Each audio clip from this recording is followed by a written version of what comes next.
Welcome to Coffee, Culture, and the Capital with Sophia and Greg. Hello, everyone, and welcome back. As you might remember from the last podcast episode, our legislators have been on their summer break, and that is coming to an end. They will be coming back this coming Monday, August 5th. And so, Greg, let's dive into what does it look like now that they're back? Right. Well, before we start, we have to reveal what we're drinking. Oh, yes. Yeah. What do you have to drink today? Our blueberry hint today. It's not quite coffee, but we already had our coffee. And I know you had some coffee as well.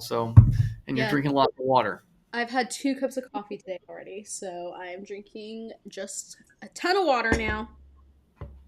That's what healthy people do. So I hear. All right. There's lots of updates. So we're going to be talking about 10 different pieces of legislation that are still up to be decided on.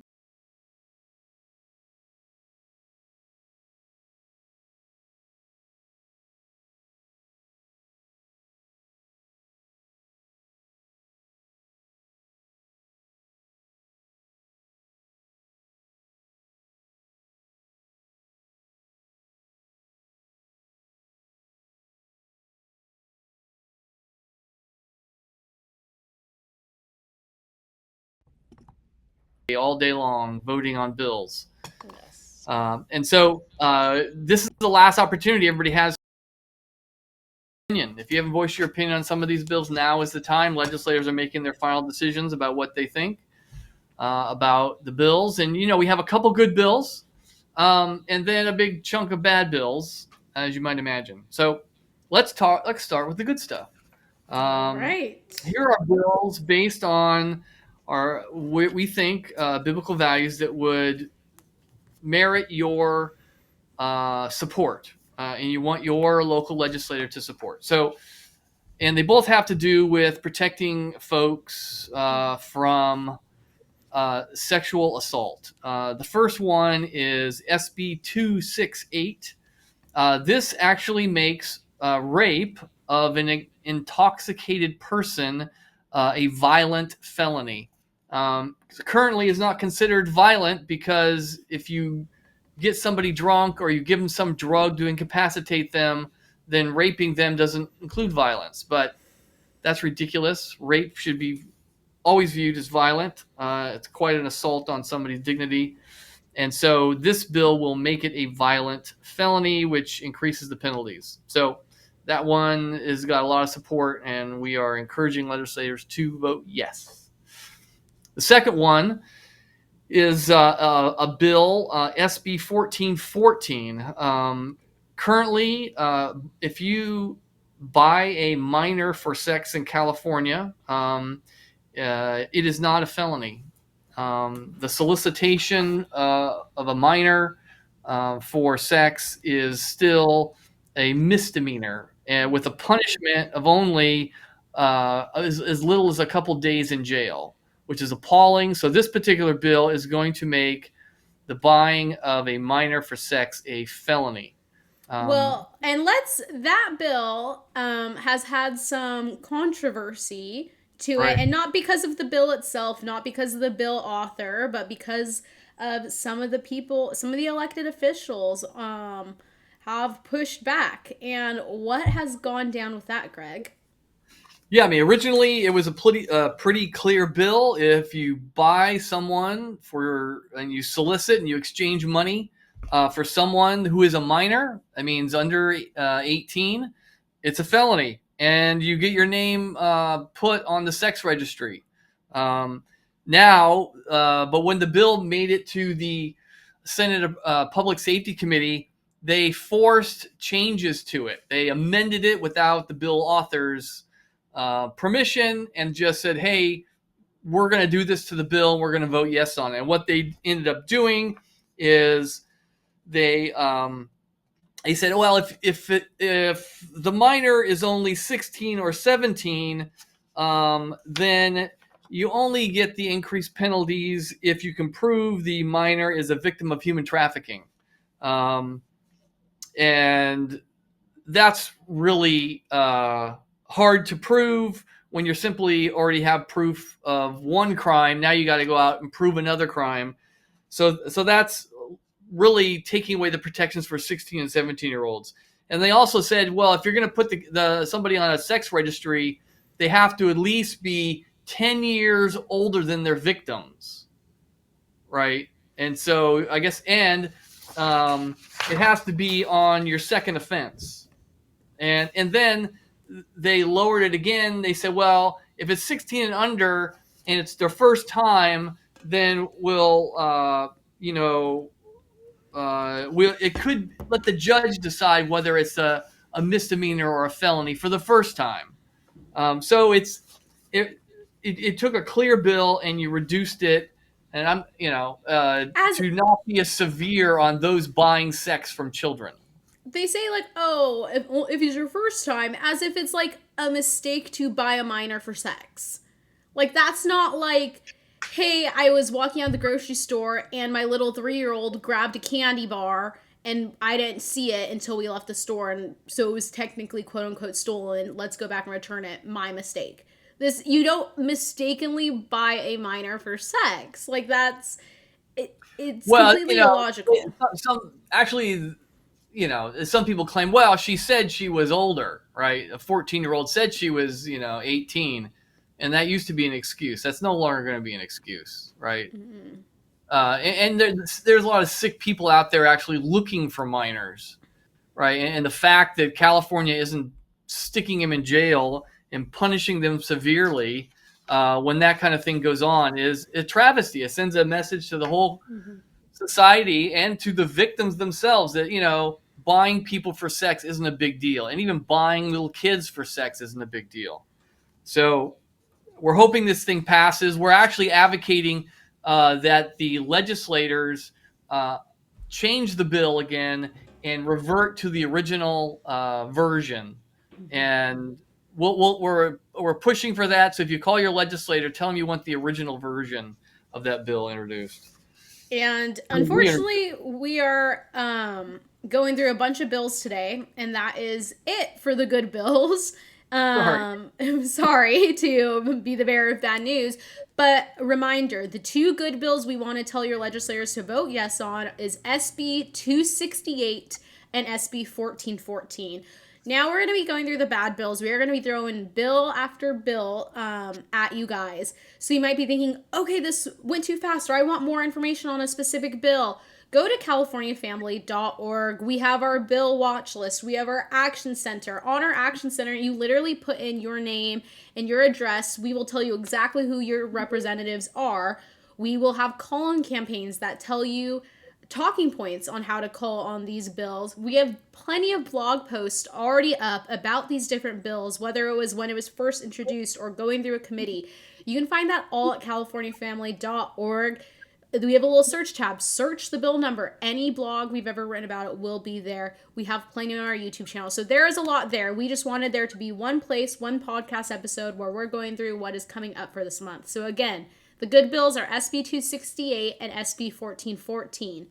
Now on to the bad. Greg, do you want to maybe dive in and start with AB 1825? 1825. Sure. Where is that one on my list? That is the first bad bill on our list. Oh, there it is. I see it. This bill is taking away the ability of your local communities to decide what your public library is promoting in their library sections. As you know, our libraries are being filled with a lot of pornographic, sexual, explicit material that our kids have access to, and the legislature has been pushing back on that. And so this bill, it limits the ability of public libraries to protect kids from sexually explicit material. What it does is if your local community has an oversight committee, that oversight committee cannot override the judgment of librarians because certain the oversight committee doesn't like particular content. Now that might be fine for most content for adults, right? Adults should have access to content. But if you go in your public libraries now, the children's section can be quite not as safe as it used to be. If you go during Pride Month, they got books all over the library. The children's section promoting LGBT content to kids. There's a lot of other books for teens that and younger kids even that has really explicit sexual content. And so what this bill does, it takes away the power of the oversight committee to keep those oversight committees from making sure the children's sections of the library aren't full of inappropriate stuff for kids. And so that's AB 1825. So we're opposing that bill. The next. I want to emphasize real quick on AB 1825, because when a lot of people start hearing books, libraries, protecting kids, their minds go to, they're banning books. This is just a reminder that it is not banning books. When you go to the movie theater and you have to show your ID that you are 17 or 18 to go see a rated R movie, those rated R movies are not banned. There is limits of who can watch those movies. When you go to a bar and you cannot get in because you are not 21 years old or above, that doesn't mean bars are banned. There is limits of who can access those materials, because we have looked out and said, what is safe, what is healthy, what is best, what is not best for people of certain ages. So again, when people try to say you're a book banner, just remind them of that. But next, we have a bill on abortion. We have seen bills here and there, not like back in, I believe, 2022 now. Governor Newsom signed into law over a dozen abortion bills, but they didn't end there. They've still done some here and there. So AB 2085, what is going on? Yeah, not sure people realize, but local communities can still decide the type of businesses that are in certain locations in their community. They can even decide, we don't want a gambling casino. We don't want a topless bar in our city. Based on the community values, they can decide what kind of businesses are allowed in their city. No marijuana dispensaries. Lots of cities don't have marijuana dispensaries. So the same thing goes for abortion clinics. There's a city down in Southern California called Fontana. The city council is saying they don't want a Planned Parenthood abortion clinic downtown, and they've continually refused to approve any permits for that abortion clinic. This bill actually takes away the right of a local community to decide whether they have an abortion clinic or not. And so that's AB 2085. And it also gives the abortion clinic an exemption from an environmental rule called the CEQA, or California Environmental Quality Act. It kind of exempts them from all those particular requirements. So really makes abortion clinics a right. They can go wherever they want as long as they follow some regulations, but you really can't say no to an abortion clinic. So that's a real concern. So AB 2085, bad bill. Now we have this bill, is such an interesting bill, AB 2319. Both right. Greg and I have testified in opposition to AB 2319. And this bill, it is ultimately to shame healthcare workers that believe only women get pregnant. So it wants all these healthcare workers to go through implicit bias training to recognize anyone can get pregnant, to recognize people with a transgender experience can get pregnant.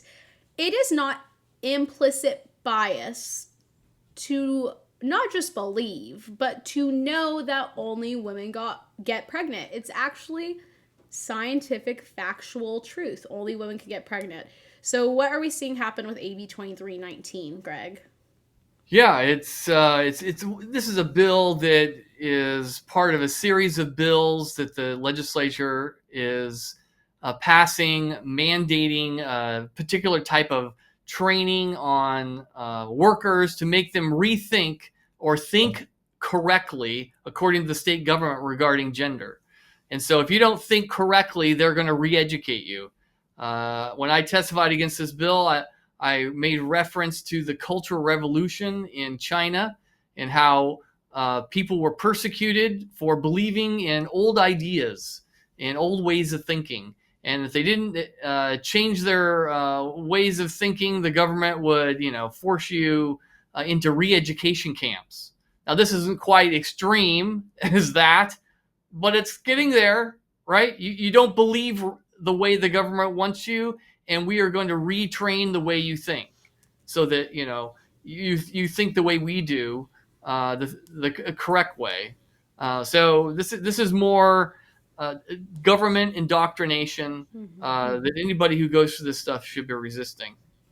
Absolutely. And remember, we are really in a time where you are fighting for the truth of words, for what, like Greg said, they're trying to force you what to think. So stand true and hold true in the truth and be vocal about the truth, because we are in a war for our minds, specifically our children's minds, who are still trying to figure things out and decipher their worldview and what things mean. So stay Right, strong on the facts, especially the easy facts of saying only women can get pregnant. Like, it doesn't right, get easier to fight for that than. right. If folks, if you can't stand up for that type of reality, you're just gone. I mean, it is not a loving thing to do to compromise your belief system to the point where you're denying reality just to keep your job. That is not what Christians are to do. We're not to lie to get along, right? That is not representing Christ in the public, right? Well, To say the thing you know isn't true is not loving, right? We should love folks who come in who are transgender, who are identifying, confused. You treat them with respect and love. You give them every type of service you can possibly, but to lie to them about who they are and to pretend that something is true that you know isn't true is not love. It is cruelty, right? And we have to stand up and say that no matter what. You must make sure your children are willing to defend reality when they go to school. Don't make them absolutely. cowards, right? Because once you deny this is what the communists did. They said, well, if the state says 4 plus 4 equals 5, then 4 plus 4 equals 5 because the state said it. Okay, well that's what California is saying. Men can have babies. Say it, or we'll call you evil names and persecute you. Yeah, well, you just at that point you say, you know, persecute me all you want. I'm not going to deny reality. Yep. That's what we, yeah. If if you don't stand for something, you'll fall for anything, and it's as simple as that. Right. Well, next bad bill we have, this is AB 2490, another pro-abortion bill we see going on. So what is AB 2490, Greg? The Reproductive Health Emergency Preparedness Program. Yeah, reproductive health. What do they mean when they say that? That's a euphemism for abortion, right? Uh, Reproductive health, isn't that weird when they're destroying your ability to reproduce? I mean, it's not about reproduction. They're stopping reproduction. But here it is. They want to they want to make sure all hospital emergency rooms can do abortions. They want to provide training, and many times when folks don't have health care and they're coming across the border or they're coming from a different state, because California is supposed to be the place you get your abortion, and they want them to be able to go to any emergency room and be able to get an abortion. And so this is just providing grant money to pay for that training and pay for the ability to emergency rooms to have they'll just become abortion clinics. So AB 2490, bad bill. Next bad bill. This is such a funny one. This is honestly one where you would almost like expect it to be a Babylon Bee headline. SB 954, free condoms for middle and high schoolers to fight the STI epidemic. Greg has testified multiple times against this bill. Right. So, Greg, why are we standing against free condoms for middle and high schoolers? Well, STI, I mean, obviously, if you want to keep kids safe and healthy, you tell kids to learn to control their sexual desires and fulfill a great sex life within a committed long-term relationship we call marriage, right? That's where God intended sex to be enjoyed, right? But outside of those parameters, you start breaking all the rules, bad things start to happen. Unintended pregnancies and disease. Disease spreads, and that's what's happening. We have an epidemic of syphilis and gonorrhea among our young people. And instead of encouraging people, hey, the only way you can get a sexually transmitted disease is if you have sex with more than one person.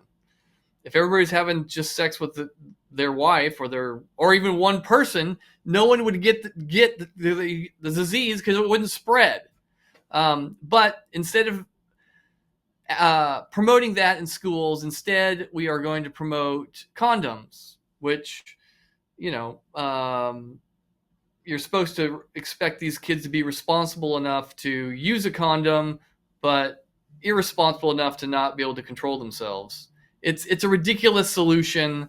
It's encouraging kids to have sex. It's like, hey, you can't control yourself, so hey, stick this on. And they don't work that well and they really don't work against diseases like syphilis. Syphilis, you even look at the CDC reports, which we've handed out to legislators, and it says that they don't work well at all on that particular disease. And yet that's where we're having some of the biggest problems. So, absolutely. And it's just another way we're seeing Planned Parenthood wiggle their ways into the school system because Planned Parenthood is one of the groups that schools will have to reach out to provide condoms. And so, I mean, if you look at, all the things we're constantly talking about, from like what is happening in education, the sex ed, why is this transitioning, and this what they believe is gender affirming care. And if you are listening only and not watching the video, you don't see the air quotes we're putting around gender affirming care, because it's not care at all. It all stems from Planned Parenthood and what they're doing in the schools. So really pay attention to who is coming into your children's school, what they're teaching, and what is going on there. So now to the next one. Speaking of the gender stuff, AB 2442. We saw what they're doing through this bill happen in 2022. Greg, correct me on that. It might have been last year. But we saw them do this expedited license for doctors on abortion. If you were going to say, okay, I'm willing to perform abortions, we'll expedite your license. Now they have moved to expedited license for doctors that are willing to treat gender confused children with sterilizing puberty blockers, cross-sex hormones, and mutilating surgeries, such as you see double mastectomies happening on minors.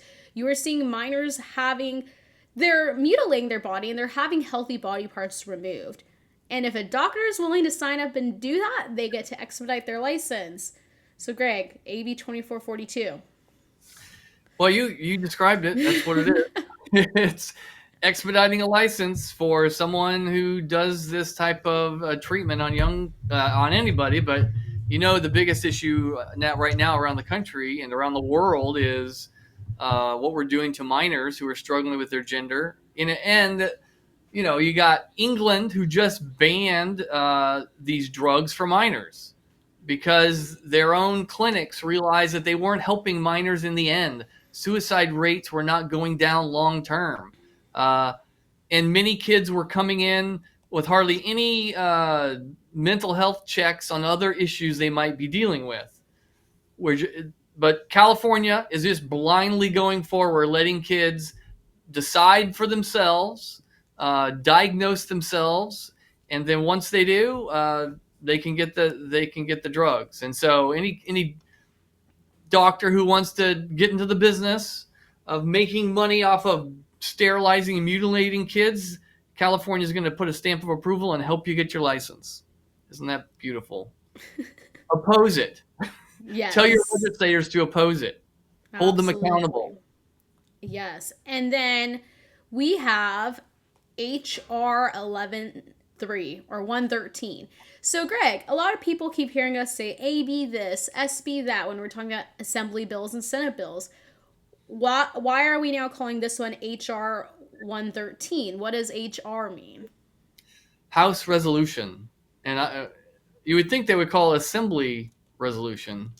So why they call it, because if you could look at other state legislatures or you even look at the federal legislature, the feds, they have the House and the Senate. And a lot of other state legislators have House and Senate. But we have, instead of a House, we have an assembly. I don't know why. And so I don't know why they have House resolution instead of assembly resolution. So yes. So, but if you're wondering when you're looking at something, maybe we post or we're talking about something and you're like, right. How come it says R instead of B for bill? It's because it's a resolution instead of a bill. Right. So it has no power of law. It's the ability of the legislature to make a pronouncement, say, hey, here's what we want to do. We, as your leaders, state this. And it's kind of a way they can affect public opinion. It's like they're taking a moral stand. And for this particular resolution is they want to designate the month of August to be Transgender History Month. Yeah, we have Pride Month, we have LGBT History Month, but I guess we aren't talking about this enough. So now we have to turn August into a whole month where we talk about transgenderism and talk about the history. Everybody who's ever famous, who's ever identified as trans, and promoting them and encouraging. It is a strange thing. We live in a strange world, especially on this trans stuff. It seemed to be one thing that public used to agree on, that we are male and female, right? But no more. Now we all get to decide who we are, and we get to be whoever we want, right? Who are you to tell me I'm a woman? Who are you to tell me I'm a man? I rebel against that. That's not freedom. That's not love. That's not inclusiveness. I get to be whoever I want, and you're supposed to celebrate me. And God created the world, right? And if God created the world, He is the creator. He is the one who tells us who we are. And that's just a different worldview, right? It's a clash of worldviews. And this is, in this kind of denying of reality, rebelling against God's truth, is going to have consequences for the next generation. And you already see it. Kids mutilating themselves, just kids a mess. Like they're totally insecure, mental health issues through the roof. Families can't even form. How are we? What's the next generation going to look like with all this stuff? That's why we have to stand up for the truth with graciousness, but with firmness, right? We are not hateful against those we disagree with, right?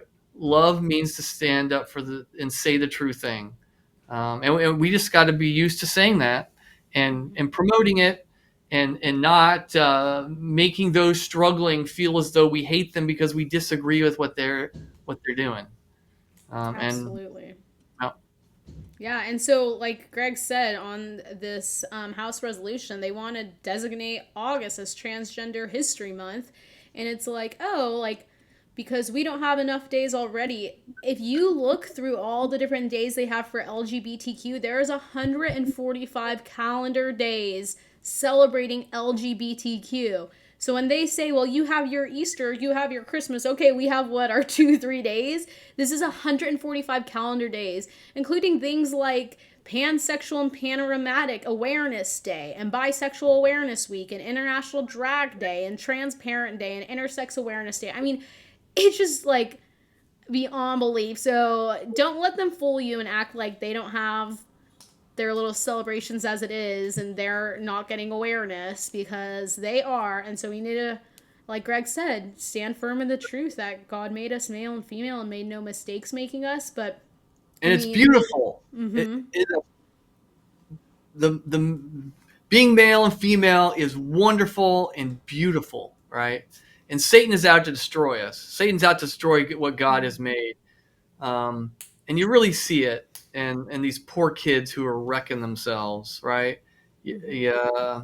And we can't stand by and say nothing when this is happening. So, folks, it's going to be, I don't know what the future holds, but hold on tight, right? And it's been this crazy before, right? The Roman Empire, we got pretty crazy. So God put you here for a reason. Embrace your destiny. You're in California for a reason. Like, don't just stay held up in your church and not speak up and get outside the four walls. Exactly. Stand firm on the truth. Right. Another bill that has to do with this whole gender confusion, we have AB 1810, and this is about, well, it's about menstrual products in prison, and it's so women in female prisons can receive better access to menstrual products without having to ask. Yeah, sounds like a great bill. I mean, we have no issue with that. Women shouldn't have to be begging for menstrual products. I mean, Right. It is a normal human function they are going through, a normal female function they are going through. They should just get access to that. But as per usual, and this is why we always remind you guys, don't just believe the headline of the bill that the author of the bill likes to tell you guys about. Actually read the bill yourself. And we know you guys are busy, so if you don't have time to read all these bills, that's what we're here for. Again, visit californiafamily.org. But AB 1810, one of the major issues, I got to testify against this, which then led to the author of the bill blocking me on Twitter because they don't want to hear the truth and they don't want the truth about their bills getting out. One of the main reasons we are fighting against this is, one, the bill replaces all references of female and women or woman with person, menstruators, things like that. But one of the main issues with this bill is it is providing emergency contraception. They're saying all women in prison should have easy access to emergency contraception as well. And birth control. Okay, they might be able to say there's some women that are on birth control not just to prevent themselves from getting pregnant, but for other reasons. Okay, sure. Emergency contraception. When do you need emergency contraception? Oh, when you think you are pregnant, or when you are pregnant, or when you're trying to prevent being pregnant, like taking the Plan B the next morning or something like that. Greg, how would women in female prisons get pregnant? Because we all know how the birds and the bees work. So how is this happening? SB 132 passed several years ago, allows people to be designated in prisons not by their biological sex, by their sex, but by their gender identity. And so we now have males in female prisons, and they're getting pregnant, right? Like, how did that happen? Like, who could foresee the idiocy of sticking males in female prisons? And so that's what's happening. And now they're going to try and solve that problem by making sure everybody has access to birth control, right? So it's just a logical, well, it's a consequence of the stupid policy, the dangerous policy of poor women who now feel vulnerable for getting raped and becoming pregnant by other prisoners. So And SB 132, again, how Greg mentioned from 2020, which allows people to choose which prison they go to based off their gender identity and not their sex. Let's just note that it's not a man that's had to get surgeries or a woman that's undergone surgeries or anything like that. It's literally just what they say out of their mouths. Oh, I identify as a woman. So this was signed into law in 2020. As of right now, out of all the men that are in women's prisons, 33.8% are registered sex offenders. So we are going to put criminals, registered sex offenders, men, into women's prisons and then just expect them to then stop committing that crime?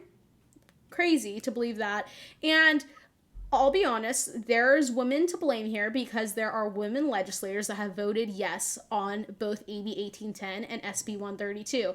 But it was Senator Scott Wiener, a man who all of a sudden is now writing this legislation to allow men into women's prisons. And yes, it also allows women into men's prisons. But what women are choosing to get put into a man's prison? None so far. And then we have another man. And why is that? Exactly, right? Why wouldn't a woman who identifies as a man want to go to the men's prison? The men's prison. Maybe it's dangerous. Exactly. Yeah, it would be really dangerous. Yes. And they know it. Mm-hmm. But it's not dangerous the other way? No, I guess not. Exactly. And then AB 1810, Assemblymember Isaac Bryan is now just covering up SB 132 and the results of what happened from that. And again, I mean, like Greg mentioned, men's prison can be a dangerous place. And I'm sure, I feel like it's pretty much common knowledge that when a man gets arrested and sent to prison because he did some kind of abuse to children, the male inmates are not okay with that either. We've all heard the stories or the rumors or seen the things about what happens to a man when he is in prison because he's done something to minors. The male inmates don't put up with that, and they go after the men. I mean, you've seen it replicated on TV shows about prisons, but it's also the reality of what happens. So then all of a sudden you now have a man that's been arrested because he has performed some horrible, horrible acts on children. Oh, if I get arrested and go to the male prison, I'm going to be beat up and other things, and like worse things. Or I can go to the women's prison and I'm not going to be attacked. I'm not going to be physically beat up because I'm stronger than them. And I can keep performing these horrendous acts. I mean, it's beyond disturbing. So AB 1810, push back on that. Unfortunately, we've seen it pass by pretty bipartisanly because people aren't paying attention to that little part of the bill. Right, Greg? Right. They're focusing on the menstruating part of the bill, and if that's all that was in there, we wouldn't oppose it. Any prison guard who, punishes women by not giving them menstruating products, that's uncalled for. And that's cruel. So, but yeah, I mean, it was repeating what you just said, but I affirm it all. Well, and just so people don't think, well, maybe the women in prisons are okay with the emergency contraceptive and what it's covering up because they want the better access to the menstrual products. When we first testified in opposition to this bill, Amy Ichikawa, who runs a nonprofit called Woman to Woman or Women for Women, she herself was incarcerated in the past, and she now works with female inmates to push back. She used to be working with them to just work for better facilities for them, better options for them, better rehabilitation for them once they're out. But then once all this gender stuff started happening in men or women's prisons, she's been working to fight against that. She's directly in contact with female inmates on the daily, asking them what is going on, what man is in your prison, all of that. And so when we testified in opposition to AB 1810, she was able to send some of them videos of it. They have, like, I guess these little tablets, iPads they can watch stuff on. She was able to send some of them video of it, able to send some of them just the transcript of it. And she said a lot of them responded back with tears of joy that some people have not forgotten them and that some people are fighting for them. So this is also what the women in prisons don't want. They don't want AB 1810. They didn't want SB 132. So don't just think CFC is just taking this side, and we aren't talking to people in prisons. We aren't talking to people working with the people in prisons. So the women in prisons do not want this either, from the conversations we've had. That's all on our list at the moment. You go to our website and you can see some other bills as well. There's some other bills that that are good. Everybody's voting for. They aren't particularly controversial. But we have to narrow it down to at least something digestible so you can take action. So we picked those 10 out of the 30 or 35 or so still on our list. Mm-hmm. Absolutely. And so, like we mentioned earlier, visit californiafamily.org to find out more about these bills. If you are watching this live right now, or if you are watching this before Monday, August 5th, wait till Monday, August 5th. And Greg, we actually have an article coming out, correct? That's going to briefly go through these bills that we just discussed. It'll go through all the bills so you can have them all in your hands. We'll have call-in campaigns ready for you make phone calls. And a new thing we've added to our call-in campaigns, if you don't want to make a phone call, you can have two other options. You can actually email a letter to your legislator, or you can tweet, send a social media tweet at your legislator. Legislators look at those things because they're public. And so sometimes you can't get them to pay attention to your phone calls. Well, if you put something on social media, all of a sudden they're noticing. Yes. No, they really are. They interact a ton, specifically on X, formerly known as Twitter. So use that tweet option. If you're too scared to send off a tweet of your own, visit on X at CA Family. That is our Twitter account. And we are tweeting a lot about these bills. So feel free to retweet or like or just comment below on that if you don't want to put out your own tweet. But yeah, stay tuned. It is 1 month to power through. We have this 1 month to make these phone calls, to kill some of these bills, to get through those first two good bills, SB 268 and SB 1414. So we know legislative season seems like a long season. I mean, it is. It starts up in January, goes through September when Newsom signs bills into law. But it is 1 month. Take 5 minutes a week and make the phone calls. Each phone call doesn't take too long. Make the phone calls, do the work, and help us help us help you. We are helping you to make these actions as easy as possible. So do the work, send it off to your friends, and let's get these bills killed. Sounds good. All right. Well, we will see you all next time.